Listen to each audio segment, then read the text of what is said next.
నేను మీ doctor చిన్నమై లంజిరెడ్డిని graduates సమస్యల పరిష్కారానికి మీ గొంతుకనే వస్తున్నాను.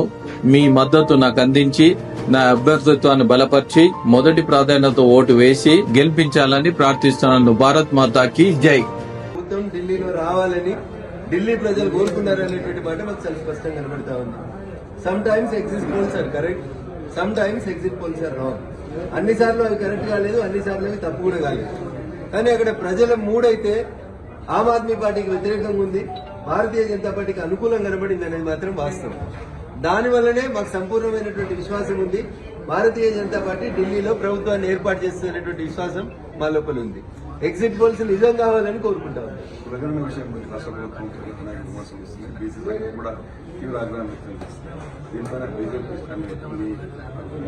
ఇప్పుడు కొండందవి ఎలుకను పట్టిన చందనంగా గత ప్రభుత్వం చేసినటువంటి సమగ్ర కుటుంబ సర్వే ఫలితాలని ఆ ప్రభుత్వం ప్రకటించలేదు, ఈ ప్రభుత్వం కూడా ప్రకటించలేదు.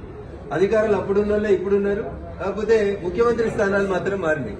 అప్పుడు ప్రతిపక్షాలు ఉన్నోళ్ళు ఇప్పుడు పాలకపక్షం అయింది. సమగ్ర కుటుంబ సర్వే ముఖ్య ఉద్దేశం గాని, కులగణన ముఖ్య ఉద్దేశం గాని కాంగ్రెస్ పార్టీ ఏం చెప్పిందంటే, ఏ కులాలకు సంబంధించి ఎంతమంది ఉంటే ఆ జనాభా నిష్పత్తి లోపల దామాషా పద్ధతిలో వాళ్ళని అధికారంలోకి తీసుకొస్తామని చెప్తున్నారు.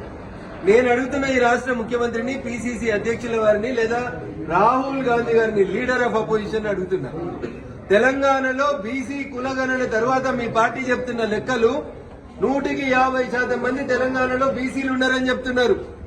అయ్యా రాహుల్ గాంధీ గారు, మీ అసెంబ్లీ మీ ముఖ్యమంత్రి గారు చేసిన ముచ్చట మీరు వినుంటే మరి 50% కంటే ఎక్కువ జనాభా ఉన్నటువంటి వ్యక్తులకి ముఖ్యమంత్రి పదవి ఇస్తారా? ఎవరికి ఇస్తారనేది రాహుల్ గాంధీ చెప్పాలి.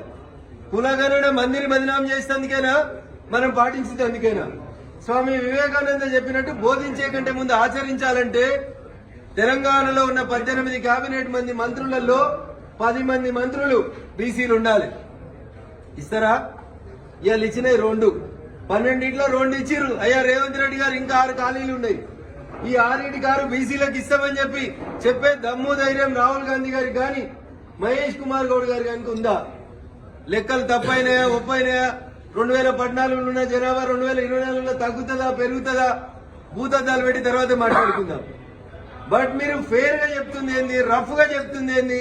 మేమందరం లెక్కలు చేయకుండానే చెప్పింది కూడా కదే. బీసీ కులాల జనాభా 50% ఉంటది. ఎంతమంది ఉంటే కానీ మంత్రి పదవులు ఇయ్యండి, 18లో 10 ఇయ్యండి. అప్పుడు కాంగ్రెస్ కి చిత్తశుద్ధి ఉందని తెలుస్తుంది. చిత్తలేని శుద్ధి, చిత్తం మీద ఉన్నది, పైకం మీద ఉన్నది శుద్ధి అనేటువంటి పరిస్థితిని కాంగ్రెస్ పార్టీ కులగణన తర్వాత చెప్పాలనుకుంటే కాంగ్రెస్ పార్టీకి అది బూమరాంగ్ అవుతుంది. 2014 జనాభా లెక్కలకి, సమగ్ర కుటుంబ సర్వేకి శాంక్టిటీ ఏడుంది అని అడిగింది ప్రభుత్వం. ఇలా కాంగ్రెస్ మంత్రులు మాట్లాడుతుండ్రు సమగ్ర కుటుంబ సర్వేకి శాంక్టిటీ ఏడుందని. సమగ్ర కుటుంబ సర్వే జరగలేదా? ప్రభుత్వం దగ్గర రిపోర్ట్ కాగితాలు ఉన్నాయా లేవా? కేసీఆర్ అంటే ఆయన సమగ్ర కుటుంబ సర్వే కాగితాల్ని సంకల పెట్టుకుని ఫామ్ హౌస్ కు పోయిండా?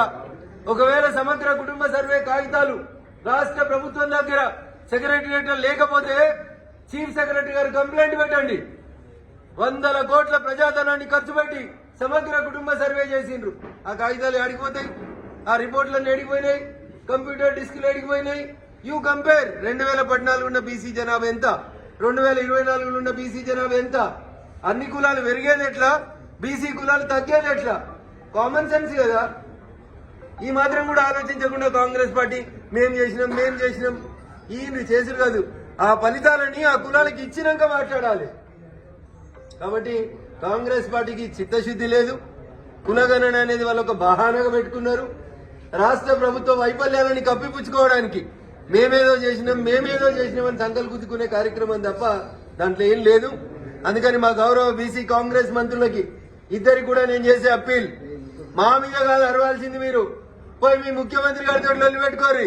12 7 మాయి ఖాళీ చేయి 5 అని అడుగుండ్రి, లేకపోతే ఇంకా కొత్త ఇయ్యండ్రి, మా బీసీలకు ఇయ్యండి అని కొట్లాడుర్రి.